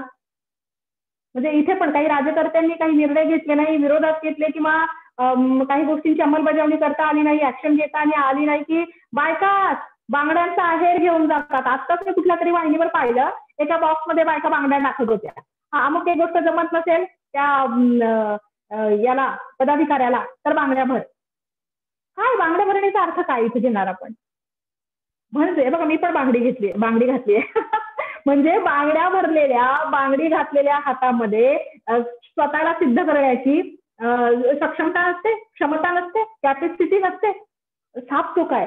काही वाक्प्रचार पण आपल्याला अपडेट करण्याची गरज आहे, खोडून काढण्याची गरज आहे. मला आठवतंय की एका वाहिनीवर एक हे सुरू होता, चर्चा सुरू होती, परिसंवाद. आणि विद्याबाळ स्त्रीमुक्तीच्या स्त्रीवादी कार्यकर्त्या, खूप मोठं नाव, विद्याताई त्या परिषदेत होत्या, त्या चर्चासत्रात होत्या. आणि तिथं कुणीतरी म्हटलं, मला वाटतं जळगावचे एक माजी मंत्री होते आणि ते त्या याच्यात बोलत होते, एक 2-3 वर्षांपूर्वीची गोष्ट आहे. आणि तिथे ते म्हणत होते की तुम्ही विरोधी पक्षात आहात आणि सत्ताधाऱ्यांना असं म्हणताय, तुम्ही निवडून येऊन दाखवा ना, तुम्ही निवडणूक लढवा, नसेल जमत तर बांगड्या भरा. तो राजकीय परिसंवाद होता, पण विद्या बाळांकडे जेव्हा माईक आला मला फार ग्रेट वाटलं. मोठ्या विद्याताई तर मोठ्याच होत्या, आम्हाला एवढं कर्तृत्व आहे. विद्याताईंनी ज्या वाक्याने सुरुवात केली ना, ते मला भयंकर भारी वाटलं. असं काय म्हणजे आउट ऑफ बॉक्स विचार करतात. तो जो राजकीय विषय होता महिलांच्या संबंधाने त्या परिसंवादाचा, पण विद्याताई त्यामध्ये बोलल्या. विद्याताई म्हणाल्या, बघा पहिल्यांदा आहे ना, ते त्या म्हणाले की साहेब तुम्ही हे वाक्य वापरलं ना ते मागे घ्या. मी स्त्री आहे, अर्थात मी बांगड्या घातल्या नाहीये, पण ज्या बायका बांगड्या घालतात, बांगड्या भरतात, त्या कमकुवत आहे, कमजोर आहे असं तुम्हाला म्हणायचं आहे ना. तर ही वृत्ती बदलली पाहिजे सर. आणि मग पुढची साहेब, आणि मग पुढची भूमिका त्यांनी मांडली. मला फार भारी वाटलं की आपलं मत आणि भूमिका तसंच सजग राहायला पाहिजे. आपण कुठे काय चाललं आहे त्याच्या बाबतीत प्रतिक्रिया देतानाही आपण किती सजग राहायला पाहिजे. तर मला हे पण चुकीचं वाटतं. आणि मुलांच्या पडावर हे बिंबवलं जातं. वाक्प्रचार हे बोलतात, खूप वेळा आपापसात बोलतात ते, मूळ मूळ रडणे, अमुक एक रंग म्हणजे मुलींचा रंग, मुलीने उड्या मारल्या तर काय, तू काय बापे आहे का, तू काय माणूस आहे का, या पद्धतीने पण बोललं जातं. तर इतकं भयंकर आहे. जसे वेगवेगळ्या रंगांचे झेंडे आपल्या खांद्यावर आहेत, वेगवेगळे नेते आपण वाटून घेतलेले आहेत, तसं आपण लिंग भेदभावासाठी काही गोष्टी कायमच्या वाटून घेतलेल्या आहेत. मानव म्हणून आपण एकमेकांकडे बघणार आहोत का? आणि तुम्हाला सांगू का, एक मला मी अंतर्मुख होते तेव्हा मला असं वाटतं की ह्या मातीत, ह्या भूमीवर, या भारतामध्ये जेवढी काही दुही आहे, विषमता आहे, एकमेकांविषयीचा द्वेष आहे, तिरस्कार आहे, विखार आहे, त्याच्या मुळाशी फक्त आणि फक्त भेद आहेत. ते जातीचे असतील, धर्माचे असतील, रंगांचे असतील, महापुरुषांचे असतील, प्रदेशाचे असतील आणि लिंगाचे असतील, तर ते भेदच आहे. खूप नितळ आणि निकोपपणे आपण राहू शकतो, शांततामय सहजीवन जगू शकतो, संविधानातली मूल्य खऱ्या अर्थाने आपण समजून घेतली तर, रुजवली तर. ह्या सगळ्या गोष्टी आहेत आणि त्या भयंकर आहेत. व्यक्तिमत्व विकास म्हणजे काही वेगळं नाही ना. व्यक्तिमत्व विकास म्हणजे काय, या गोष्टी आपण सजगतेने त्याच्याबाबत विचार केला पाहिजे. व्यक्तिमत्व विकास म्हणजे काय? आता सगळी तरुण मुलं मला युट्यूबवर ऐकत असतील तुमच्या महाविद्यालयाची, संस्थेची, तर आपण, मला असं वाटतं या टप्प्यावर आपण विचारांचं पायी झालं पाहिजे, विकाराचं नाही. कारण विकार काय होतात, विकार विकोपाला जातात, त्याचं विखारात रूपांतर होतं, विचार हरवतो. विचार निर्माण झाला पाहिजे, विचाराचं विवेकात रूपांतर झालं पाहिजे आणि विवेकाला कृतिशीलतेची जोड मिळाली पाहिजे, तर काही बदल घडेल. पुन्हा नाही तर तेच म्हणावं लागेल आपल्याला, ये बदलेगा वो बदलेगा फिर देश बदलेगा, हम बदलेंगे तो देश बदलेगा, हे कधी म्हणणार आहोत आपण? हे खूप वाईट आहे ना. तर त्याच्यानंतर तंत्रज्ञान तुम्ही सगळेजण वापरताय. व्यक्तिमत्व विकासातल्या काही महत्वाच्या काही निवडक गोष्टी मी ते सांगते की तंत्रज्ञानाचं युग आहे, डिजिटल युग आहे, परंतु त्या वापरण्याच्याही काही मर्यादा आणि पद्धती आहेत. आपण केव्हा, कसं आणि किती वापरतोय. आपण खूप आहारी गेलो तर अनेक पद्धतीच्या अडचणी, समस्या येतात बरं का, लक्षात घ्या. काही मानसिक रोग पण झालेले आहेत लोकांना, मानसिक आजारही झाले आहेत तंत्रज्ञानाचा अति वापर केल्यामुळे. महिला मुलींविषयी आपण आदराने बोललं पाहिजे. लहान मुलं घरात ऐकत असतात आणि त्यांना कळालं पाहिजे काय, की बाईला आदर दिला पाहिजे, सन्मानाने बोललं पाहिजे जसं इतरांशी आपण बोलतो, कारण ती ही मानव आहे, व्यक्ती आहे. सातत्याने तिला हिनवायचं नाही, तू बाई माणूस आहे, तुला काय कळतं ग. म्हणजे कितीतरी ठिकाणी अजूनही अशीच व्याख्या आहे बरं का, संकल्पना, बाई म्हणजे बावळट, बाई म्हणजे बावळट. हो, हे असं आहे. बोलणारी बाई आजही आम्हाला आवडत नाही. बघा, चांगली बाईची व्याख्या काय आहे, बाई चांगली आहे, मुलगी चांगली आहे, जी पुढे पुढे बोलत नाही, आपलं भूमिका मत मांडत नाही, ती बाई चांगली. आणि बाई सत्य बोलायला लागली, बाई वास्तव बोलायला लागली, बाई खंडन मंडन करायला लागली, वैचारिक युक्तिवाद करायला लागली, की बाई वाईट. तुला तिचं कौतुक झालं पाहिजे ना. मला तर गंमत वाटते या गोष्टी की तुला तिचं कौतुक झालं पाहिजे. ती विचार करते आहे, ती वाचते, ती संदर्भ देते, प्रमाण देते, ती तिच्याविषयीच्या योजना, कायदा सांगते महिलांबाबतच्या. त्या एका कवीच्या 2 ओळी मला खूप आवडतात, रवींद्र कुंवर यांच्या 2 ओळी आहेत. त्या सांगते की औरतें बहुत अच्छी होती है. समाजाला बाई केव्हा छान वाटते, छान छान चांगली कशी बाई समाजाला आवडते. औरतें बहुत अच्छी होती है जब वो हाँ में हाँ मिलाती है. औरतें बहुत अच्छी होती है जब वो हाँ में हाँ मिलाती है. औरतें बहुत बुरी होती है जब वो सोचने लगती है, समझने लगती है और खड़ा होके बोलने लगती है. बाई खूप चांगली आहे, जोपर्यंत ती बोलत नाही, ती म्हणते बाबा वाक्यम प्रमाणम, हो ना हो म्हणते, पण बाई उभी राहिली, बोलू लागली, वाईट आहे, चांगली नाही, अफवा पसरतात. आपल्याकडे भारतामध्ये माहिती आहे का, सगळ्यात जास्त पीक कसलं येतं, गहू बाजरी ज्वारीचं नाही येतो, अफवांचं पीक. महासत्तेत अफवांचं पीक येऊन कसं चालेल. आपल्याकडे अफवांचं पीक खूप मोठं येतं. मी एकांगी बोलत नाही, बोलणार नाही, बाईनं पण बाईला साथ दिली पाहिजे, लक्षात घ्या. हे पण फार निकोप नाहीये की बाई बाईच्या बाजूला उभी राहत नाही लवकर, हे खरंय, नाही राहत. बाईनं बाईला हात दिला पाहिजे, बाईनं बाईला साथ दिली पाहिजे. कुणीतरी कळसूत्री बावल्यांसारखा आपलाच वापर आपल्याच एका भगिनीच्या विरोधात करून घेत असेल ना, आपण सजग राहायला पाहिजे, लक्षात घ्या. आपण आपलं शत्रू होऊन कसं चालेल. अरुणा शानबागचं इथे उदाहरण देईल मी तुम्हाला. 42 वर्ष कोमात होती अरुणा शानबाग, ती परिचारिका KM रुग्णालयातली. 42 वर्ष कोमात होती. 42 वर्ष एकाच ठिकाणी, एकाच काळात, एकाच परिस्थितीत स्थिरावलेली. घरच्यांनी पण तिला नाकारलं, नेलं नाही घरी. आईने नाकारलं, बहिणीने नाकारलं, कोणी नेलं नाही घरी. हॉस्पिटल प्रशासनाची जबाबदारी नव्हती, तरीही संवेदनशीलता, माणुसकी म्हणून त्यांनी काही महिने तिच्यावर उपचार केला. त्याच्यानंतर वारंवार पत्रव्यवहार केला तिच्या घरच्यांशी, तिला घेऊन जा, आम्हाला जेवढे उपचार करायचे होते तेवढे केले, ती काही पूर्ववत होणार नाही, तिची सेवा शुश्रूषा तुम्ही केली पाहिजे, आता हिला घरी घ्या. तिच्या घरचे आलेच नाही, पत्रांना उत्तर नाही. आणि जेव्हा तिची बहीण आणि आई आली तेव्हा त्यांनी सांगितलं की फार पत्रव्यवहार झाल्यावर, फार हॉस्पिटल प्रशासनाकडून आग्रह झाल्यावर, सक्ती झाल्यावर ते म्हणाले ठीक. 5-25 वेळा पत्रव्यवहार झाल्यावर, घरी कोणीतरी जाऊन आल्यानंतर हॉस्पिटल प्रशासनाचं, तिची आई आणि बहीण आली आणि म्हणाले मी तिला घरी नेते, पण एका अटीवर. काय? हिचा जो पगार आहे ना तो ही हयात असेपर्यंत सुरू ठेवायचा आणि मुंबईमध्ये राहायला तिला एक स्वतःचं घर द्यायचं. तर प्रशासन हे कुठून देणार होतं?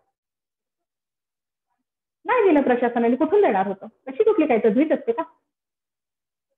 आणि अशा वेळेला तिच्या ज्या मैत्रिणी होत्या त्या मैत्रिणी म्हणाल्या आम्ही हिला हलू देणार नाही, कुत्र्यासारखं बेवारस रस्त्यावर येऊ देणार नाही तिला, कोणी नसेल ना आम्ही आहोत तिच्या. कोण किती वर्ष सांभाळेल हो कुणाला? 42 वर्ष या सगळ्या मैत्रिणींनी तिला सांभाळलं. वॉर्ड नंबर 4 KM हॉस्पिटल, तिथे तिची सेवा शुश्रूषा केली. ती 42 वर्ष एकाच जागेवर पडलेली होती, तिला एकही जखम नव्हती, एकही बेडसोर नव्हता. इतकी व्यवस्थित तिची निगा राखली जायची. तिची रूम स्वच्छ असायची, एक टेप रेकॉर्डर ठेवलेला असायचा तिच्या खिडकीवर, तिथे खिडकीत, आणि त्यावर जुनी गाणी लागलेली असायची. रोज स्वच्छ ताजी फुलं असायची. रोज कुणी ना कुणी यायचं आणि रबर ट्यूब तिच्या नाकामध्ये घातली होती. असं ती चावू शकत नव्हती, बोलू शकत नव्हती, काहीच नाही. नुसती एका जिवंत प्रेतासारखी पडलेली असायची, छताकडे एकटक पाहत. तिच्यावर अनैसर्गिक अत्याचार झाला होता. तिच्या मेन्सेस सुरू असताना, तिची पाळी सुरू असताना तिच्यावर अनैसर्गिक अत्याचार झाला होता. आणि साखळीने तिचा गळा आवळला होता, लोखंडी साखळीने तिचा गळा आवळला होता. आणि त्यामुळे प्राणवायूचा पुरवठा करणारी नस तिची चोकअप झाली आणि आयुष्यभर ती एक जिवंत मुर्दा झाली होती. तिच्या मैत्रिणींनी तिला सांभाळलं. मग का तिच्या त्या मैत्रिणी ज्या होत्या सिस्टर तिच्या बरोबरच्या, त्या रिटायर झाल्या असतील ना, पण त्या रिटायर झाल्यानंतर, निवृत्त झाल्यानंतर त्यांनी पुढच्या पिढीची जी तरुण बॅच यायची त्यांना सांगितलेलं असायचं ही आपली बहीण आहे, ही आपली माय बहीण आहे, तिचा सांभाळ तुम्ही केला पाहिजे तिच्या शेवटच्या श्वासापर्यंत. बाईला बाईनं साथ दिल्याचं, हात दिल्याचं, जगवल्याचं, तगवल्याचं हे एक मोठं उदाहरण आहे, ऐतिहासिक उदाहरण लक्षात घ्या. म्हणजे सातत्याने पुरुषी वृत्ती विरोधात बोलणं, पुरुषांविरोधात बोलणं, महिला सबलीकरण नाहीये, बायांनी पण सजग होण्याची खूप गरज आहे. हे मी कळकळीनं इथं सांगेल. आपण बदलासाठी झटलं पाहिजे, बदल झालाच पाहिजे, बदलासाठीच आहे हे सगळं. आपण श्रद्धा ठेवाव्या, अंधश्रद्धा ठेवू नये. तर आपल्याला त्यातला फरक कळायला पाहिजे. आणि कोणतीही कृती करताना, बोलताना आपण एकदा अंतर्मुख होऊन शांत डोक्याने विचार केला पाहिजे. हल्ली लूज टॉक होतं किंवा सहज कशावर जरी प्रतिक्रिया दिली जाते, काही इंटेन्शनही नसतं आणि समोरच्या माणसाचा गैरसमज होतो, तो दुखावला जातो आणि सुडाच्या भावनेने प्रसंगी पेटतो सुद्धा. त्यामुळे आपण बोलताना विचार केला पाहिजे असं मला वाटतं की, आणि निर्णय घेताना विचार केला पाहिजे. त्याच्यानंतर अंतर्बाह्य व्यक्तिमत्व विकास म्हणजे, मी विचारलं एकदा वर्गात एका की व्यक्तिमत्व विकास म्हणजे काय, किंवा व्यक्तिमत्व छान आहे असं आपण केव्हा म्हणतो, पर्सनॅलिटी छान आहे आपण केव्हा म्हणतो. एक FY ची विद्यार्थी उभी राहिली आणि ती म्हणाली की मॅडम अमुक एक व्यक्तीने खूप छान कपडे घातले, त्याची हेअरस्टाईल खूप छान आहे, छान परफ्यूम मारलेला आहे, आणि तो सुंदर स्वच्छ नीटनेटका दिसतोय, त्याचे घड्याळ ब्रँडेड आहे, त्याच्याकडचा मोबाईल ब्रँडेड आहे, त्याचे शूज ब्रँडेड आहे, आणि त्याला आपण म्हणतो वा काय पर्सनॅलिटी आहे. म्हणजे बघा बरं का, मुलांच्या डोक्यात किती चुकीचे समज रुजलेले आहेत.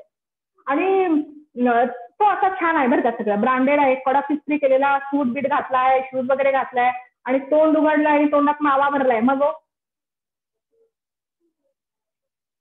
हे आहे ना. आणि तोंड उघडलं आणि गलिच्छ भाषा बाहेर आली, मग व्यक्तिमत्व विकास म्हणजे अंतर्बाह्य गोष्टी आहेत ना, त्याची विचार करण्याची पद्धत, तो इतरांना कसा मान सन्मान देतो, उक्ती आणि कृतीची जोड आहे का, हे नम्रता आहे का त्याच्याकडे, तो स्वावलंबी आहे का वेगवेगळ्या बाबतीत, समाजात वावरताना काय प्रतिमा आहे त्याची, तो विचार कोणत्या दिशेने करतो, कोणत्या पद्धतीने करतो, या गोष्टी पोरांपर्यंत पोहोचल्याच पाहिजे. अजून किती चुकीच्या गोष्टी. म्हणून म्हणते की शिक्षक म्हणून खूप जबाबदारी आहे आपल्याकडे, महत्वाची जबाबदारी आहे.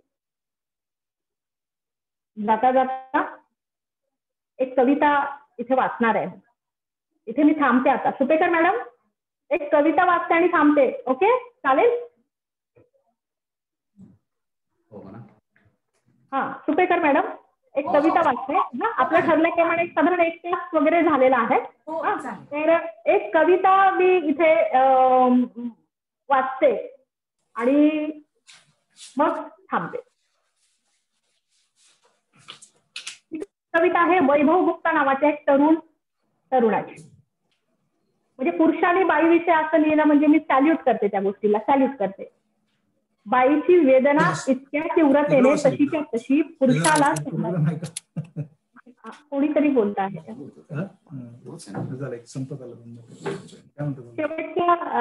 मी एक कविता वाचते वैभव गुप्ताची, स्त्रीच्या अनुषंगाने लिहिलेली आहे, जी अंगावर रोमांच उभे करते. मैं स्त्री हूँ, हे कवितेचे नाव आहे. मैं स्त्री हूँ, मैं नारी हूँ, मैं स्त्री हूँ, मैं नारी हूँ, मैं कली हूँ, मैं फुलवारी हूँ, मैं दर्शन हूँ, मैं दर्पण हूँ, मैं नाद हूँ, मैं गर्जन हूँ, मैं बेटी हूँ, मैं माता हूँ, मैं बलिदानों की गाथा हूँ, मैं भगवत गीता हूँ, मैं द्रौपदी हूँ, मैं सीता हूँ. पुरुषों की इस दुनिया में मुझे कैसी नियति दिखलाई, कभी जुए में हार गए, कभी अग्नि परीक्षा दिलवाई. कलयुग हो या सतयुग हो, इल्जाम मुझी पर आता है, क्यों घनी अंधेरी सड़कों पर चलने में मन घबराता है. मैं डरती हूँ, मैं मरती हूँ जब सफर अकेले करती हूँ. मैं डरती हूँ, मैं मरती हूँ जब सफर अकेले करती हूँ. डर का साम्राज्य बढ़ता है, कोई साया पीछा करता है. मेरी मुट्ठी बंध जाती है, मेरी मुट्ठी बंध जाती है, दिल की धड़कन बढ़ जाती है. है तरल पसीना माथे पर, दिल में मेरे घबराहट है. जाने ये किसका साया है, जाने ये किसकी आहट है. अंधेरे में उन हाथों ने मुझको बाहों में बीच लिया, एक ने मुंह पर हाथ रखा और एक ने आंचल खींच लिया. नारी के सम्मान को मिलकर तार तार सा कर डाला, नारी के सम्मान को मिलकर तार तार सा कर डाला. मर्यादों के आंचल को फिर जार जार सा कर डाला. मारा है मुझको पीटा है. आठवा प्रियंका आठवा, कोपर्डीची श्रद्धा आठवा, हाथरसची निर्यागन पालिका आठवा, सिफ आठवा 8 वर्षाची. मारा है मुझको पीटा है, बालों से मुझे घसीटा है, फिर मानवता की उन सारी सीमाओं को तोड़ दिया. उन घनी अंधेरी सड़कों पर मुझे तड़पता छोड़ दिया. सन्नाटे में चीख रही थी खून से लथपथ वो काया, सन्नाटे में चीख रही थी खून से लथपथ वो काया. सबने तस्वीरें खींची, कोई मदद को ना आया. कोई मदद करो, कोई मदद करो, कोई मदद करो. एक चीख चीख कर चीख भी मुझसे रूठ गई. जब होश में आई समाज की बातें सुनकर मैं तो टूट गई. परिवार की बदनामी होगी सब यही मुझे समझाते हैं, परिवार की बदनामी होगी सब यही मुझे समझाते हैं. ये नई उम्र के लड़के हैं, थोड़ा तो बहक ही जाते हैं. अरे भूल जाओ जो हुआ उसे, लोक असे म्हणतात बघा. जो अरे भूल जाओ जो हुआ उसे, ये लड़के बच ही जाएंगे. तुम लड़की हो दुनिया वाले तुम पर ही प्रश्न उठाएंगे. क्यों कोई नहीं था साथ में, क्यों कोई नहीं था साथ में, क्यों निकली अंधेरी रात में. क्या मेकअप था, क्या गहने थे, क्या छोटे कपड़े पहने थे.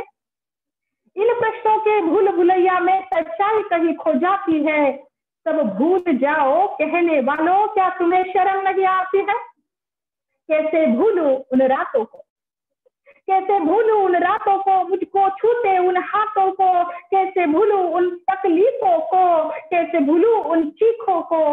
मेरे शरीर की चोट तो बस कुछ दिन में ही भर जाएगी, लेकिन मन की पीड़ा सारी उम्र साथ रह जाएगी. सब भूल जाओ कहने वालों याद रखो, सब भूल जाओ कहने वालों याद रखो, ये आखिरी गलती आपकी हो सकती है। Reshma Pawar madam please. सब भूल जाओ कहने वालों याद रखो, ये आखिरी गलती आपकी भी हो सकती है। कल सड़क पे बेसुध बहन या बेटी आपकी भी हो सकती है। और इस एहसास से बढ़कर कोई दर्द नहीं हो सकता है, और इस एहसास से बढ़कर कोई दर्द नहीं हो सकता है। जो नारी का अपमान करे वो मर्द नहीं हो सकता है। जब सजा मौत की लागू होगी सारे दोषी लड़कों पर, जब सजा मौत की लागू होगी सारे दोषी लड़कों पर, फिर कोई लड़की नहीं मिलेगी खून से लथपथ सड़कों पर। तो आओ प्रण लो मेरे साथ हो, तो आओ प्रण लो मेरे साथ और ये आवाहन करो, अपनी मर्यादाओं को समझो, नारी का सम्मान करो, नारी का सम्मान करो। इथे मला बोलवलं, इथे माझे विचार मांडण्याची संधी दिली। जाता जाता फक्त एक सांगेन की कोणत्याही महिलेवर मुलीवर अत्याचार झाला ना तर ही ती देशाची मुलगी असते, देशाची बेटी असते। त्यामुळे तिची जात शोधून तुमच्या अस्मिता सोयीने दुखावल्या जायला नको। ती महिला आहे, ती मुलगी आहे, तिच्यावर अत्याचार झाला आणि आपण त्या विरोधात आवाज उठवला पाहिजे, हे खूप महत्वाचं आहे। आपण सोयीची आणि सवडीची भूमिका घ्यायची नाहीये। दुष्यंत कुमारांच्या जाता जाता 2 ओळी सांगते। सिर्फ हंगामा खड़ा करना ही मेरा मकसद नहीं, सिर्फ हंगामा खड़ा करना ही मेरा मकसद नहीं, मेरी कोशिश यह है कि सूरत बदलनी चाहिए। आग तेरे सीने में ना सही मेरे सीने में सही हो कसी भी, मगर आग जलनी चाहिए, ये सूरत बदलनी चाहिए, सूरत बदलनी चाहिए। संयोजकांचे आभार, धन्यवाद। धन्यवाद मॅडम। यानंतर महाविद्यालयाचे आदरणीय प्राचार्य डॉक्टर के.जी. कानडे साहेब यांना विनंती करते की त्यांनी आपले अध्यक्षीय मनोगत व्यक्त करावे। कदम मॅडम, मुलांना काही जर शंका असेल, काही प्रश्न विचारायचा असेल तर आजच्या व्याख्यात्याला विचारू द्या। जर त्यांना मुलांना जर काही विचारायचं असेल आजच्या व्याख्यात्यांना जाधव मॅडमला, हो चालेल, त्यांना मला विचारू शकताय। विद्यार्थ्यांना सूचना आहे की जर तुम्हाला मॅडमला काही प्रश्न विचारायचे असतील तर तुम्ही विचारू शकता,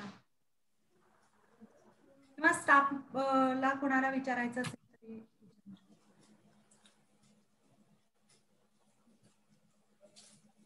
प्रतिक्रिया जरी असली काही नवीन सुचवायचं की मॅडम हा मुद्दा घ्या पुढील भाषणामध्ये, तरी स्वागत आहे। काही राहिला असेल तर माझ्याकडे। आणि तसं वेबिनार मध्ये डिस्कशन चर्चासत्र हे थोडं झालंच पाहिजे, पण मुलांनी जरा कंटाळा करतात विचारायला। विद्यार्थ्यांना जर तुम्हाला काही सद्यस्थिती काही वगैरे या संदर्भातले काही प्रश्न असतील तुमचे तर मॅडमला विचारायला काही हरकत नाही।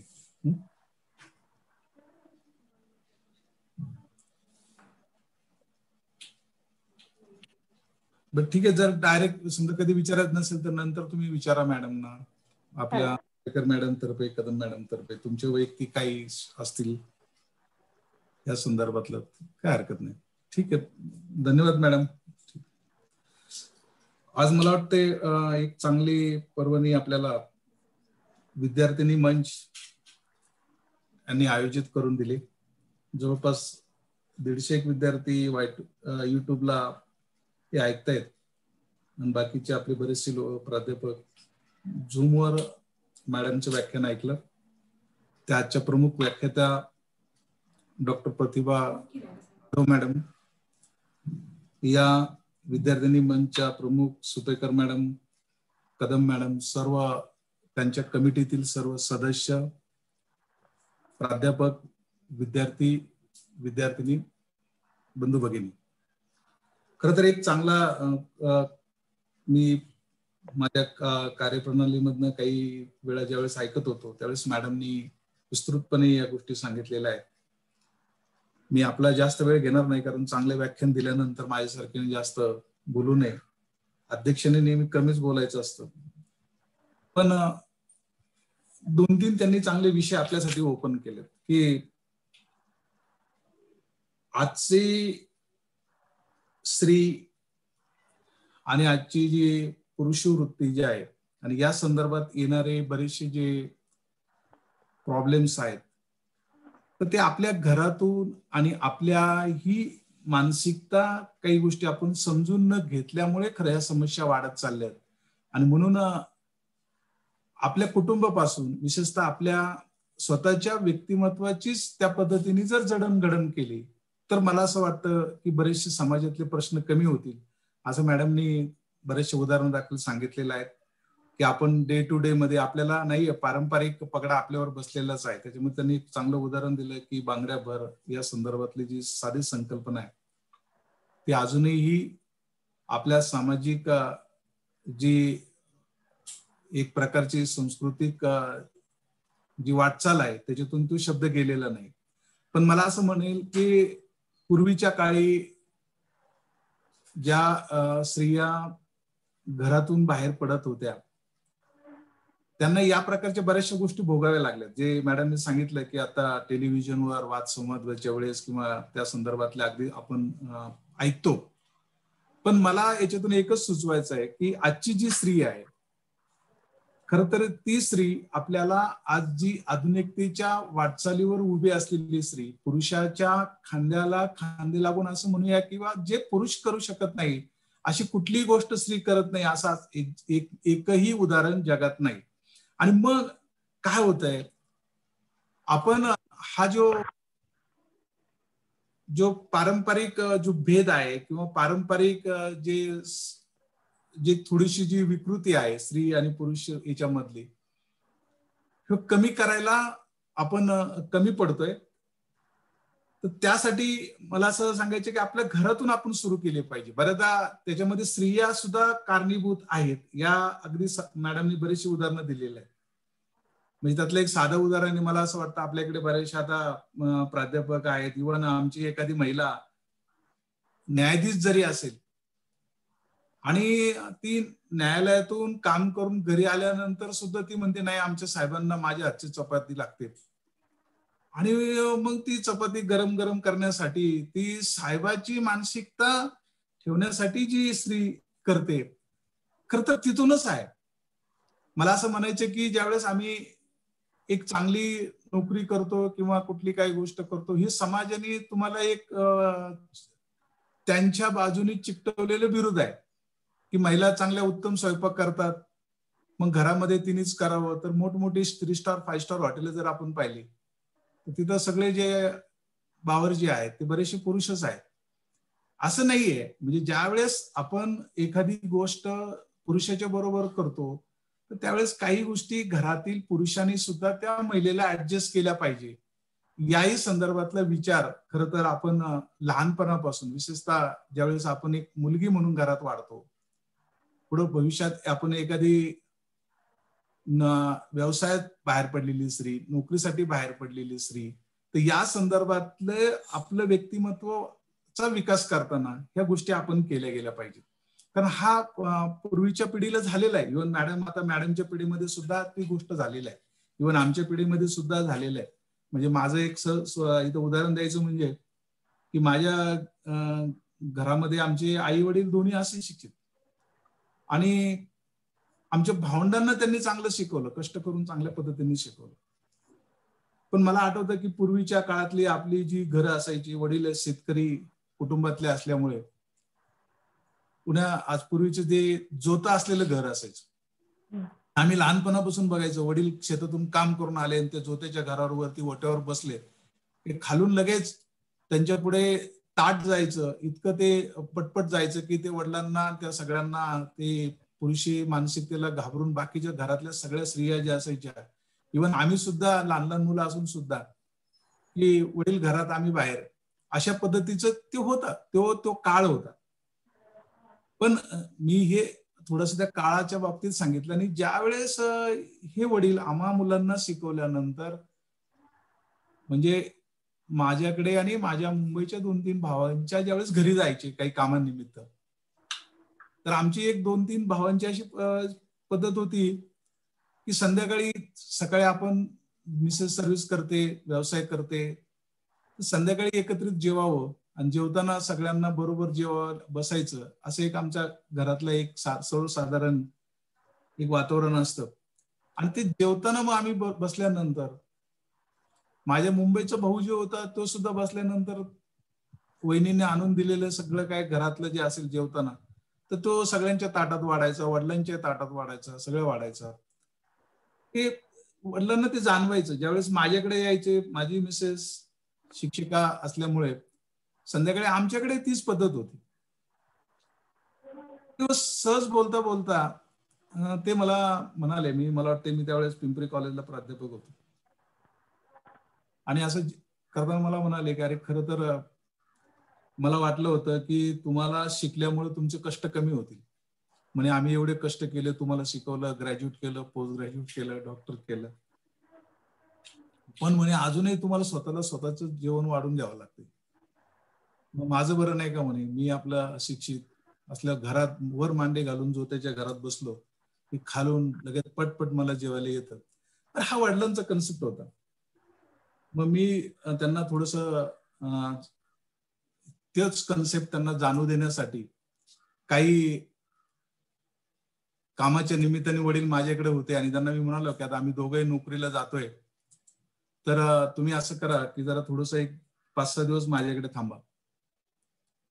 मग ते थांबल्यानंतर त्यांच्या अशा लक्षात आलं की हे दोघे धावपळ करतायत, जात आहेत संध्याकाळी वगैरे. पण काही दिवसांनी, 1-2 ते 3 दिवसांनी त्यांना घरातील स्त्रीची किंवा तिची धावपळ, तिची कामाची जी पद्धत आहे त्याची जाणीव झाली. आणि मग 3-4 दिवसांनी तेच वडील संध्याकाळी आम्हाला जेवणात ताटायला वाढायला लागले. मी म्हणलं अरे हा काय बदल आहे, तुम्ही परवा मला नाव ठेवत होते. म्हणे नाही अरे तुम्ही दोघं धावपळ करतायत, हे करतायत.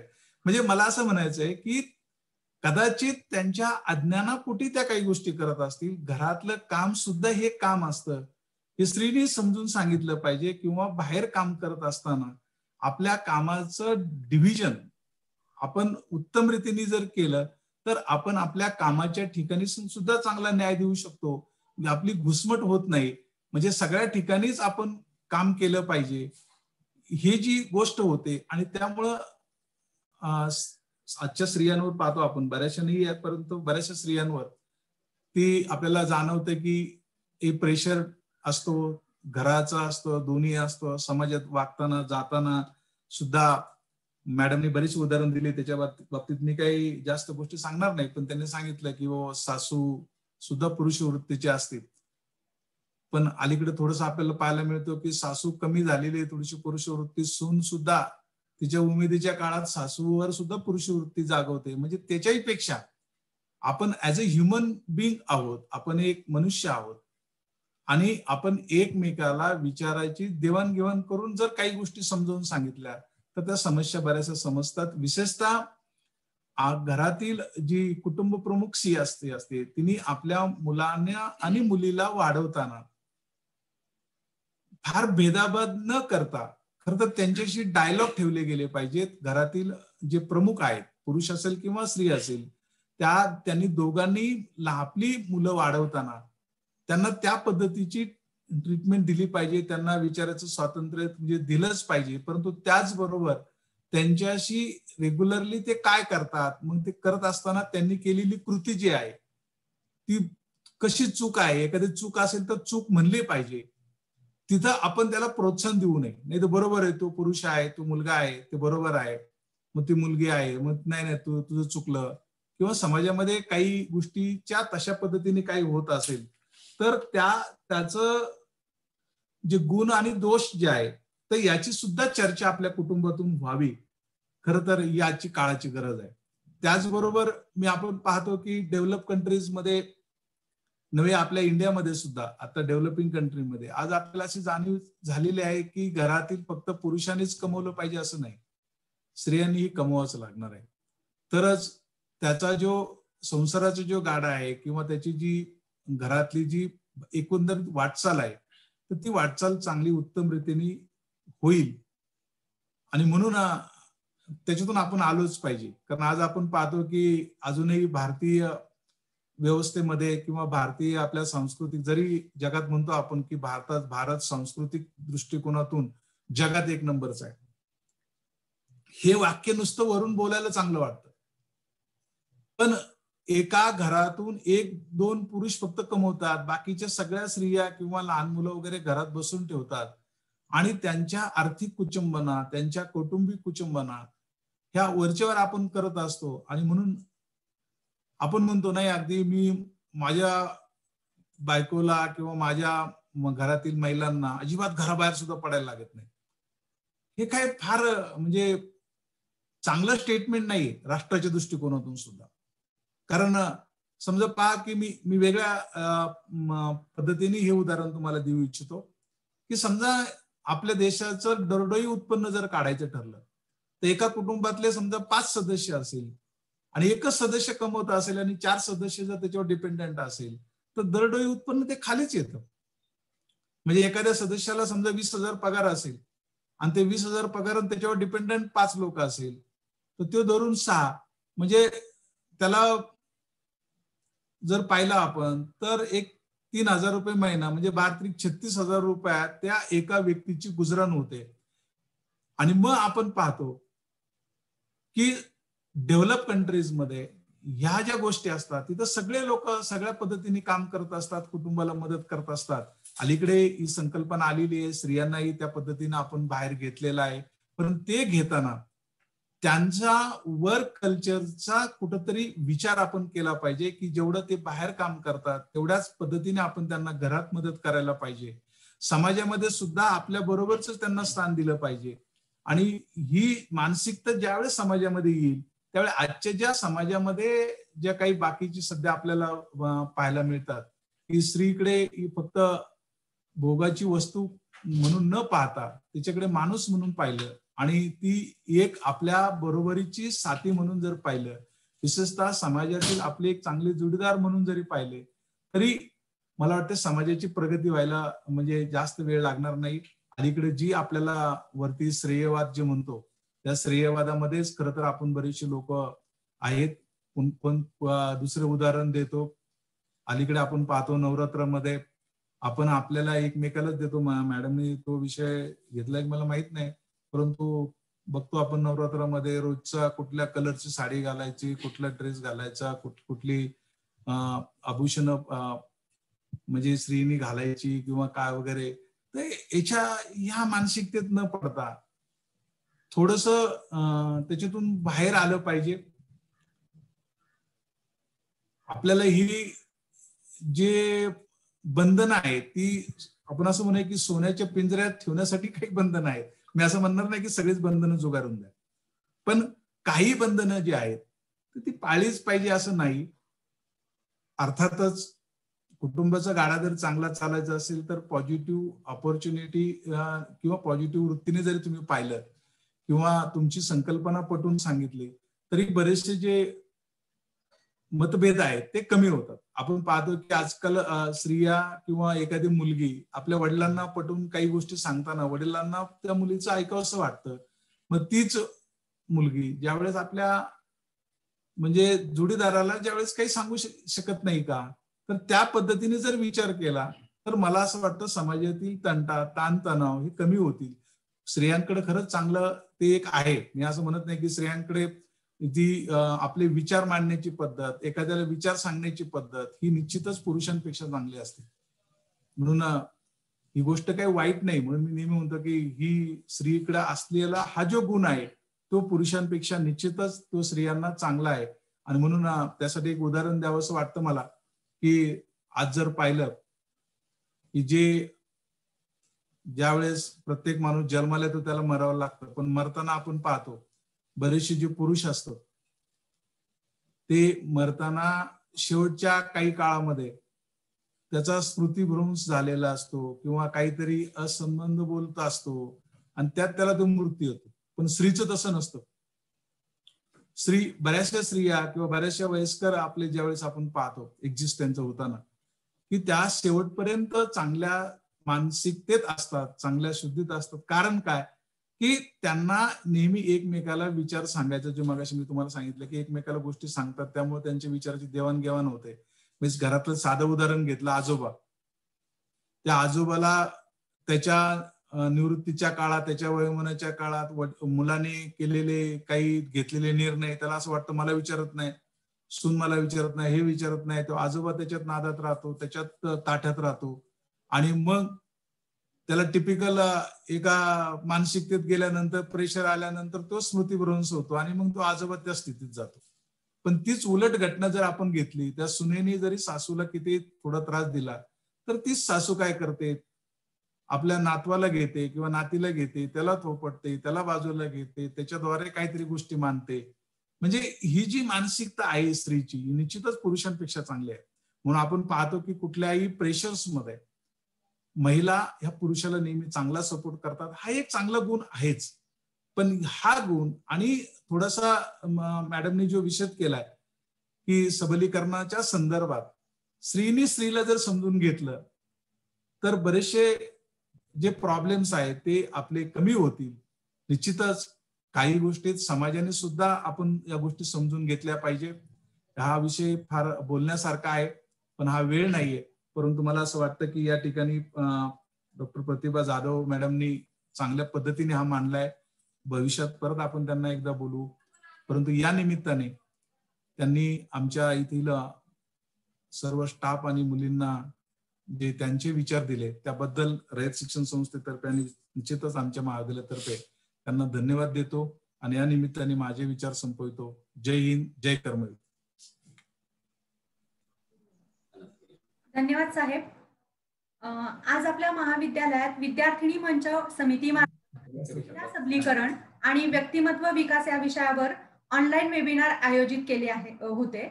सदर कार्यक्रमात आपल्याला मार्गदर्शन करण्यासाठी साहित्यिक, समीक्षक, प्रभावी वक्त्या म्हणून ओळखलं जाणारं व्यक्तिमत्व म्हणजे माननीय प्राध्यापिका डॉक्टर प्रतिभा जाधव मॅडम या ऑनलाईन उपस्थित राहिल्या व त्यांनी बहुमन मार्गदर्शन केले. त्याबद्दल त्यांचे महाविद्यालयाच्या वतीने मनपूर्वक आभार. महाविद्यालयाचे दिशादर्शक नेतृत्व माननीय प्राचार्य डॉक्टर के.जी. कानडे साहेब यांनी कार्यक्रमाचे अध्यक्षस्थान भूषवले व आपले अध्यक्षीय मनोगत व्यक्त केले. त्याबद्दल त्यांचेही मनपूर्वक आभार. सायन्स विभागाचे उपप्राचार्य डॉक्टर निकुम सर, त्याचप्रमाणे आर्ट्स व कॉमर्स विभागाचे उपप्राचार्य प्राध्यापक सांगळे सर यांचेही मनपूर्वक आभार. त्याचप्रमाणे या आजच्या कार्यक्रमाचे नेटके संयोजन करणाऱ्या समिती प्रमुख डॉक्टर सुपेकर मॅडम यांचेही मनपूर्वक आभार. कार्यक्रमास उपस्थित असलेले ज्युनियर व सिनियर विभागातील प्राध्यापकांचे समितीच्या वतीने आभार. या कार्यक्रमाचा केंद्रबिंदू असलेला आपला विद्यार्थी वर्ग मोठ्या संख्येने उपस्थित राहिला त्याबद्दल विद्यार्थ्यांचेही मनपूर्वक आभार. आणि कोविड-19च्या काळात प्रत्येक ऑनलाईन कार्यक्रमासाठी टेक्निकल सपोर्ट करणारे आमचे सहकारी श्रीयुत विशाल कराळे सर आणि श्रीयुत महेश भोर सर यांचे कमिटीच्या वतीने मनपूर्वक आभार. आणि अध्यक्षांच्या परवानगीने हा कार्यक्रम संपन्न झाला असं मी जाहीर करते. धन्यवाद.